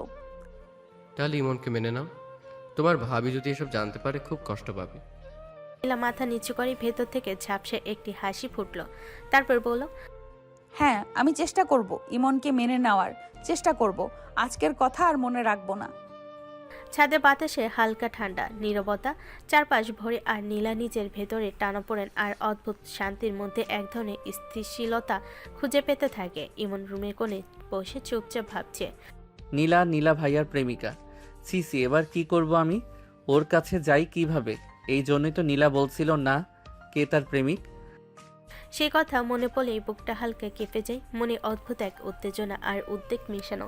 ইমন ধীরে হাত মুখে নিয়ে বলল, ছি, আমি কি ভুলে যেতে পারবো? ওর কাছে যাব কিভাবে শুরু করব? এই সময় হঠাৎ দরজার শব্দ। নীলা ধীরে ধীরে রুমে প্রবেশ করে, চোখে হালকা বিস্ময় আর ছোট্ট অবাক ভাব। কখন এসেছো? ইমন চুপচাপ কিছু বলে না, ধীরে ধীরে বেলকুনির দিকে এগোয়। নীলা একপাশে দাঁড়িয়ে তাকিয়ে আছে, মনে মনে ভাবছে। ও কি এখনো কালকের জন্য রেগে আছে নাকি? মনে মনে মাথা ঝুঁকে নিচ্ছে, হৃদয় কেমন যেন অস্থির, ঠোঁটে কোণে হালকা হাসি, কিন্তু চোখে চিন্তা। নীলা রান্নাঘরে গিয়ে চুপচাপ কফি বানাতে শুরু করলো। হালকা গরম কফি ঘ্রাণ চারপাশে ছড়িয়ে যাচ্ছে। সে জানে ইমন অফিস থেকে এসে ক্লান্ত, তাই হয়তো কফি দিয়ে একটু ফ্রেশ লাগবে। কফির কাপ নিয়ে রুমের দরজা ধাক্কা দিয়ে ঢুকলো। ইমন সোফায় বসে আছে, চোখ কম্পিউটারের দিকে, কিন্তু মন ঘরে। ইমন, কফি বানিয়ে এনেছি তোমার জন্য।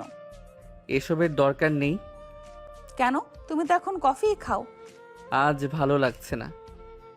নীলার মন ভেঙে গেল। হালকা নীরবতায় সে নিজের ভাব ভেতরে ধরে রাখলো। মনে মনে ভাবলো, ইমন কি আমাকে ইগনোর করতে চাচ্ছে?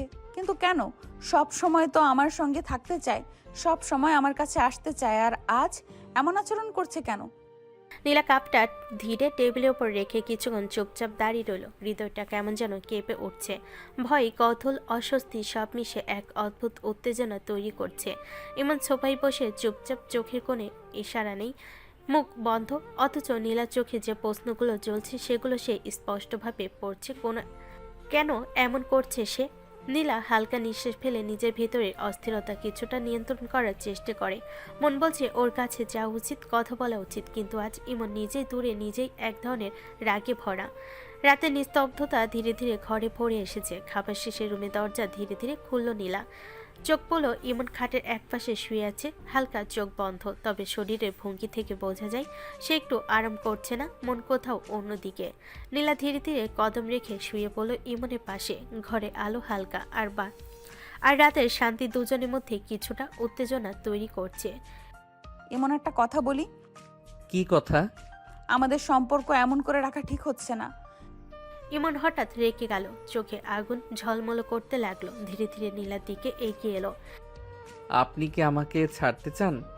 না, তেমন কিছু না, আগে শোনো। ইমন আর রাগ ধরে রাখতে পারল না, সে নীলার কাছে চলে এলো। চোখে অদ্ভুত এক জেদ, ভিতরে ঘৃণা আর উত্তেজনার মিশ্রণ। আমাকে ছাড়ার চিন্তা দূর করে দিন, আমি কখনো ছাড়বো না।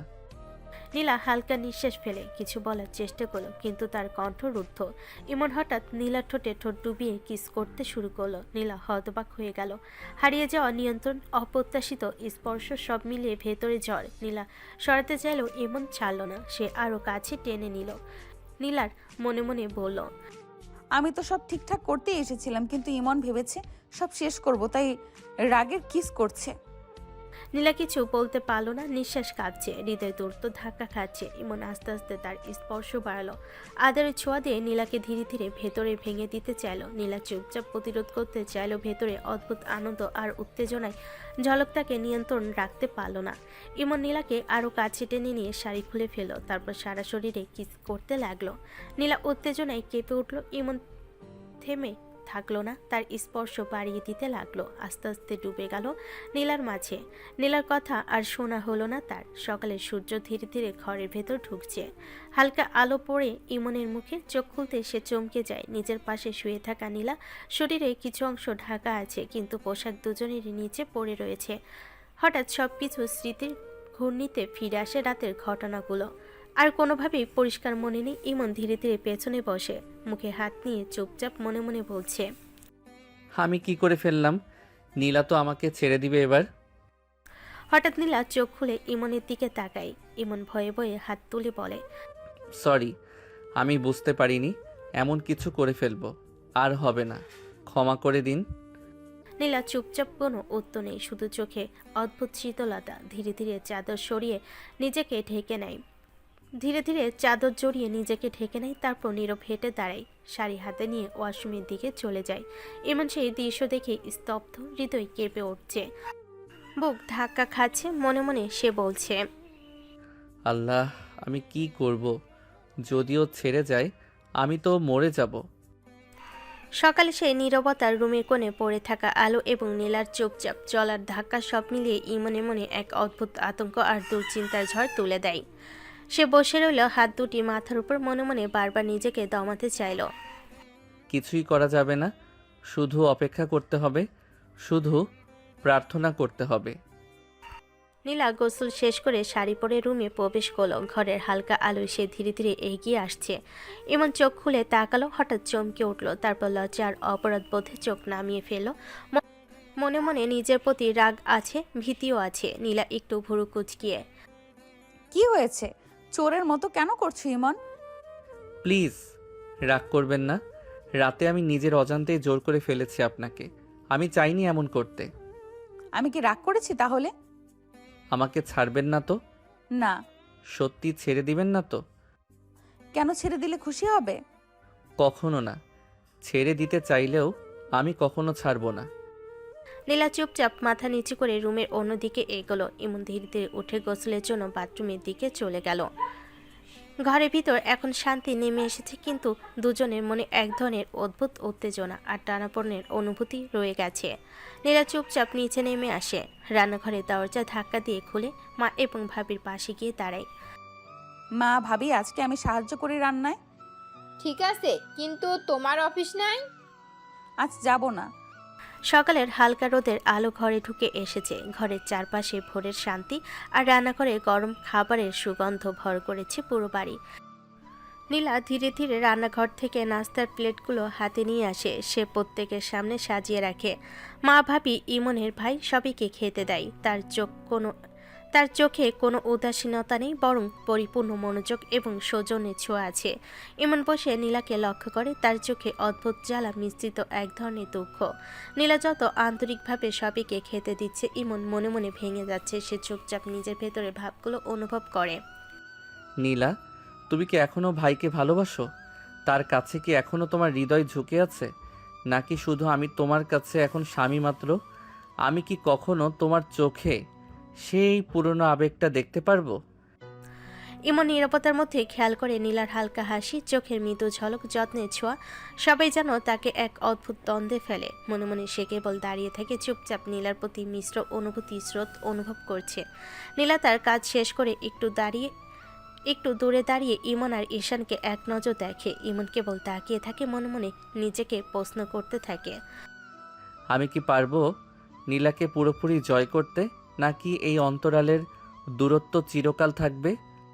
সকালটা শান্ত, ঘরে হালকা আলো ঢুকছে। ইমন ধীরে ধীরে শার্ট প্যান্ট পরে ব্যাগ হাতে নিচে নামে। মা আর ভাবি খুশি চোখে তাকিয়ে দেখছে। মা, অফিস যাচ্ছি, দেরি করা যাবে না? আচ্ছা বাবা, যা। রাস্তায় সাবধানে যেও। ইমন হালকা হাসি দিয়ে তারপর নিজের গাড়ির দিকে এগিয়ে যায়। গাড়ি শুরু করে অফিসের দিকে রওনা হয়। অন্যদিকে নীলা রুমে দাঁড়িয়ে আছে। সে ঠিক করেছে আজ থেকে আর চাকরি করবে না। তার মনে একটা অদ্ভুত স্থিরতা এসেছে। আমার পুরো মন এবং সংসারের দিকে হবে। ইমনের প্রতি দায়বদ্ধতা, নিজের সংসার আর বাইরের ব্যস্ততা নেই। নীলা রেডি হয়, চুল বাঁধে, হালকা মেকআপ করে, পরিধান করে অফিসের জন্য সাজানো পোশাক। কিন্তু আজকের উদ্দেশ্যে অন্য চাকরিতে গিয়ে অফিসে শেষবারের মতো রিজাইন লেটার জমা দেওয়া। নীলা নিজের অভ্যন্তরীণ শক্তি ধরে আয়নার দিকে তাকিয়ে বলে, এবার ঠিক সব মন সংসারের দিকে আর ওর পাশে থাকবো। সে ল্যাপটপ ব্যাগ হাতে নিয়ে ধীরে ধীরে ঘর থেকে বের হয়। নীলা নামার পথে মা ও ভাবিকে হালকা হাসি দেয়, কিন্তু চোখে দৃঢ়তা আছে। মা, আজ অফিসে রিজাইন লেটার দেব। আমি আর চাকরি করব না। ঠিক আছে সোনা, তুমি যা ঠিক মনে করো তাই করো। নীলা নিঃশ্বাস টেনে নিজেকে প্রস্তুত করে, জানালা দিয়ে বাইরে তাকায়, মনে মনে ভাবছে, আজ থেকে নতুন করে নিজের জীবন শুরু করব, পুরনো সব পেছনে ফেলে। নীলা আজ সকালে অফিসে গিয়ে নিজের রিজাইন লেটার জমা দিয়েছে। মনটা হালকা ক্লান্ত, কিন্তু সিদ্ধান্তটা নেওয়ার পর কিছুটা স্বস্তি মিলছে। অফিস থেকে বেরিয়ে সে রেস্তোরাঁয় ঢুকে বসে, নিজের জন্য একটা কফি অর্ডার করে। একটু বিশ্রাম দরকার, সারাদিনের চাপটা একটু কমানো যায়। সে জানালার পাশে বসে কফির ছোট চুমুক নিচ্ছে। বাইরে মানুষ আসা যাওয়ার শব্দ শুনছে। হঠাৎ দরজা খুলে কেউ প্রবেশ করে। নীলার চোখ খোঁজে, মনে মনে চিনে নেয় সে ঈশান, ইমনের বড় ভাই আর তার পুরনো প্রেমিক। ঈশান হাতের কাজের ব্যস্ততায় একটু থেমে নীলা লক্ষ্য করে, চোখে হালকা বিস্ময়, হাসি মেশানো কৌতূহল। সে ধীরে ধীরে নীলার কাছে এসে বসে। নীলা, তুমি এখানে? হ্যাঁ, একটু ক্লান্ত, তাই কফি খাচ্ছি। দুজনের মধ্যে ছোট আড্ডা শুরু হয়, কথায় হাসি, স্মৃতি, ছোট ছোট মজা। নীলা চেষ্টা করছে স্বাভাবিক থাকার, কিন্তু ঈশানকে দেখে একটু একটু অদ্ভুত অনুভূতি তার মনটা ঘিরে ফেলে। তখনই ইমন রাস্তায় হাঁটতে হাঁটতে রেস্তোরাঁর দিকে আসে। দরজা খোলার সাথে সাথে তার চোখ চলে যায়। সে অবাক হয়ে থমকে যায়। নীলা আর ঈশান একসাথে বসে কফি খাচ্ছে, হাসছে, কথা বলছে। ইমনের মুহূর্ত থমকে ওঠে, চোখে জ্বালা, কপালের রোগ যেন ঝলসে ওঠে। মনে মনে কণ্ঠে হাহাকার। নীলা, তুমি কি এখনো ভাইয়াকেই ভালোবাসো? আমাকে কি একটু ভালোবাসো না? হৃদয় কেঁপে ওঠে, রাগার ব্যথা মিশিয়ে। তিনি এক মুহূর্তে বুঝতে পারে নিজের মনটা নিয়ন্ত্রণে নেই। কি করা যায়? আমি তো শুধু চাইতাম তুমি আমার দিকে তাকাও। আর তুমি? সে কাঁপতে কাঁপতে কিছুক্ষণ দাঁড়িয়ে থাকে, তারপর ধীরে ধীরে ধমকানো অভিব্যক্তি নিয়ে সেখান থেকে চলে যায়। রেস্তোরাঁর দরজা বন্ধ হওয়ার সাথে সাথে নীলার দিকে আর তাকাতে পারছে না। ইমন বাসায় ঢুকে মনে মনে ভাবছে, আমি মনে হয় নীলাকে জোর করে আটকে রাখছি। না, আর এমন করব না। যদি ও চাই ডিভোর্স দিয়ে দেব। ওর স্বাধীনতা ওর নিজের, আর আমারও শান্তি দরকার। ঠিক সেই মুহূর্তে নীলা ধীরে ধীরে রুমে ঢুকে পড়ল, চোখে হালকা অস্থিরতা, কিন্তু গলার স্বরে স্থিরতা। তুমি কখন এসেছো? অনেকক্ষণ আগে। একটা কথা বলবো? ডিভোর্স চান তো? ঠিক আছে, দিয়ে দিব। নীলা চমকে ওঠে, চোখ বড় হয়ে যায়, তার হৃদয় তাড়া দিতে থাকে, গলা হঠাৎ শুকিয়ে যায়। না, আমি তা চাইছি না। রাত ঘনিয়ে এসেছে, রুমের আলো নিভে গেছে, শুধু কম্পিউটার মনিটর হালকা নীল আলো ছড়াচ্ছে। এমন ডেস্কের সামনে বসে থাকে চুপচাপ, চোখে জ্বালা পোড়া, কিন্তু ভেতরে আরো বড় এক অস্থিরতা। নীলা, ও কি সত্যি ডিভোর্স চাইবে? আমার সামনে দাঁড়িয়ে অন্য কাউকে ভালোবাসার কথা বলে কি কি চলছে ওর মনে? সে বুকের ভেতর জমে থাকা রাগ আর অভিমান মিলিয়ে গভীর শ্বাস ফেলে, হাত মুঠো করে ধরে রাখে। ঠিক আছে, যদি ও চায় আমি সব কাগজ রেডি করে আনবো। ডিভোর্স ওর ইচ্ছা থাকলে হবে। কিন্তু চোখের কোণে লুকানো আঘাত, আহত অহংকার এবং ভালোবাসা সব মিলিয়ে ইমনকে কাঁপিয়ে তুলছে।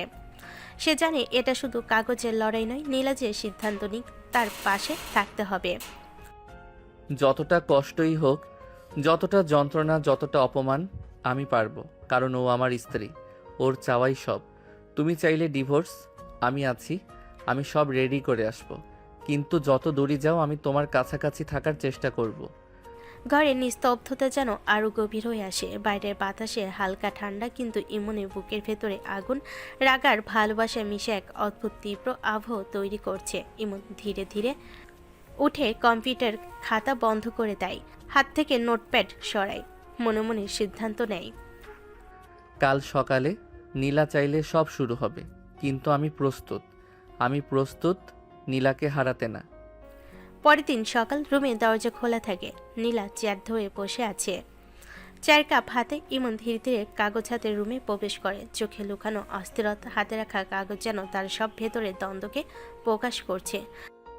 নীলা, আমি আজ সব রেডি করে এনেছি। এইসব কি? আপনি তো আমার সাথে থাকতে চান না, তাই ডিভোর্স পেপার। নীলার চোখ কেমন আগুনে জ্বলে ওঠে। সে উঠে দাঁড়ায়, হাতের তর্জনী ইমনের মুখের দিকে তুলে থাপ্পড় মারে। আমি কি বলেছি ডিভোর্স দিব, বেয়াদব? তাহলে কাল কি বলতে চেয়েছিলেন? আমি আমি চাকরি ছেড়ে দিয়েছি সেটা বলতে চেয়েছি, কিন্তু তুমি শোনোনি বেয়াদব।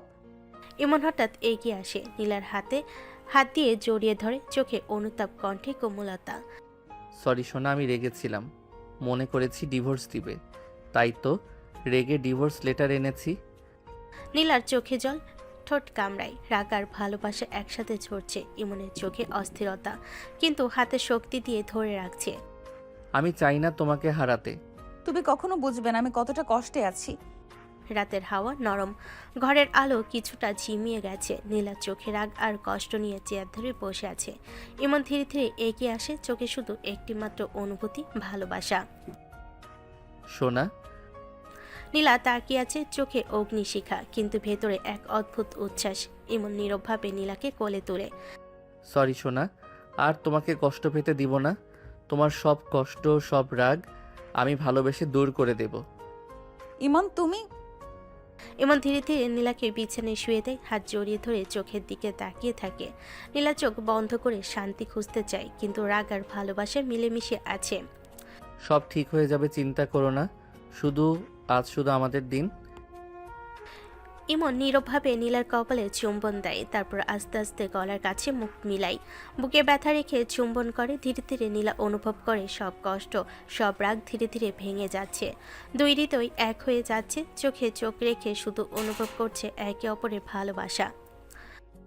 এখন শুধু তুমি আর আমি সোনা, খুব আদর করব তোমাকে। বাতাসের হাওয়ায় ধীরে ধীরে সব দুঃখ মুছে যাচ্ছে। দুই মন, দুই হৃদয় এক হয়ে গেছে। রাতের অন্ধকারও আলো আছে, শুধু ভালোবাসা। দুজনেই আস্তে আস্তে ডুবে গেল সেই মধুর ভালোবাসায়।